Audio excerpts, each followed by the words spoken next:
नमस्कार साथियों, एक बार फिर से स्वागत करता हूं आप सभी का अपने YouTube चैनल पे। आज की ये वीडियो बहुत इंपॉर्टेंट है उन बच्चों के लिए जो अपने फॉर्म फिलिंग को लेके परेशान हैं।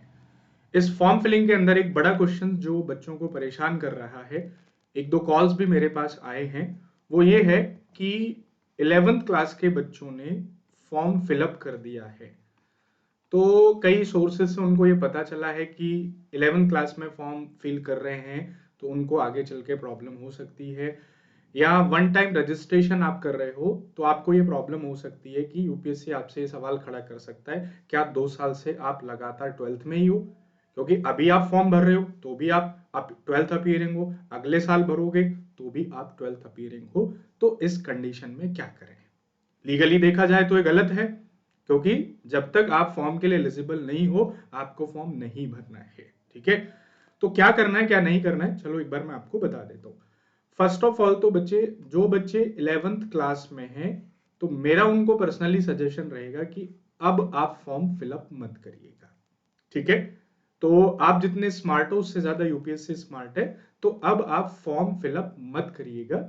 इन केस मतलब ऐसी कंडीशन में फॉर्म फिलअप करने की आपको जरूरत नहीं है, क्योंकि देखो वन टाइम रजिस्ट्रेशन में फिर ये है कि आपका पूरा डेटा उनके पास जा रहा है, कब कैसे कितना अप्लाई हो रहा है सब उनको पता चल रहा है।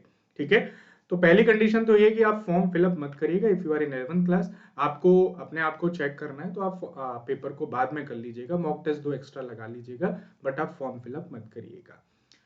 उस कंडीशन में जिसमें आप 11th क्लास का फॉर्म भर चुके हो, अब आपको क्या करना है?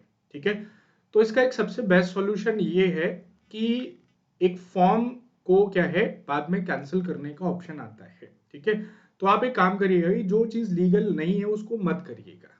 ओके, तो आप अपना फॉर्म क्या है अपने आप से उसको वापस ले लीजिएगा, रिजेक्ट करने का ऑप्शन आता है, तो आप उसको क्या है अपने आप कैंसिल कर दीजिएगा। क्योंकि जो चीज गलत है आप उसको मत करिएगा। पहले करते आए हैं, पहले कर रहे थे तो पहले का छोड़ दीजिएगा, अभी सही तरीके से काम करिएगा। क्योंकि देखो कहीं भी आपके इस पे सवाल खड़े होते हैं तो यूपीएससी का मतलब है कि ये पूरी लाइफ है आपकी। आज आप एनडीए दे रहे हो, आपको आने वाले लगभग लगभग एग्जाम यूपीएससी कंडक्ट कराता है। एनडीए के बाद कल को आप सीडीएस दोगे, या फिर आप सीएपीएफ दोगे, या फिर यूपीएससी, या मल्टीपल एग्जामिनेशन है। तो ये वन टाइम रजिस्ट्रेशन इसीलिए है क्योंकि यूपीएससी के पास पूरा डेटा आपका चला गया।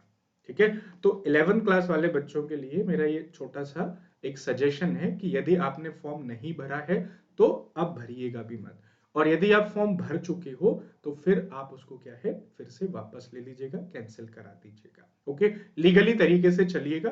वक्त लगता है जब आप लीगली चलते हो, लेकिन वो चीजें अच्छी होती हैं। भाई जो चीज गलत है तो आप उसको सही करने की कोशिश क्यों कर रहे हो? ठीक है, जब कंडीशन ये है कि आपको 12th अपीयरिंग में ही पेपर देना है तो ठीक है, 12th अपीयरिंग में पेपर दीजिएगा, वेट करिएगा। आपको थोड़ा स्मार्ट बनना है तो आप मॉक टेस्ट के तौर पर उसको दे सकते हैं, बट ऐसा कोई बच्चा कर चुका है तो टेंशन तो मत लीजिएगा। ठीक है, ऐसा कुछ होगा नहीं, बट ये है कि अपनी तरफ से गलती मत करिएगा। जो भर चुके हैं वो अपने फॉर्म को वापस ले लीजिएगा, वापस लेने का ऑप्शन आता है, लेकिन जो नहीं भरे वो ये गलती मत कीजिएगा। ठीक है, आप बहुत सारे लोगों से ये भी है कि भाई आप भर सकते हैं, लीगली एलिजिबल नहीं होते हो लेकिन फॉर्म दे सकते हो, जीरो अटेम्प्ट होता है। तो मैं ये कहता हूं कि जो काम गलत है वो करना ही क्यों है? यूपीएससी ने एक मापदंड बना दिया है कि भाई आप 12th अपीयरिंग फॉर्म भर सकते हो तो आप उसको फॉलो करो। जब तक आप 12th में नहीं आ रहे हो तो उसको फॉर्म को मत भरो, क्यों भरना है? लेकिन फिर भी जो बच्चे भर चुके हैं, घबराने की कोई बात नहीं है। ठीक है, आपको नहीं पता था, ऐसा उसमें कुछ होगा नहीं, लेकिन आप अपने फॉर्म को वापस ले लीजिएगा सो दैट ठीक है कोई दिक्कत ना हो। ओके, तो ये मेरा एक सजेशन है, आप ये काम करिएगा। बाकी उमंग बैच हम लेके आ रहे हैं, मैं और मेरी टीम, जिसमें मैं कंप्लीट साइंस आपको दूंगा, एक और गोल्डन अपॉर्चुनिटी साइंस को कंप्लीट करने के लिए।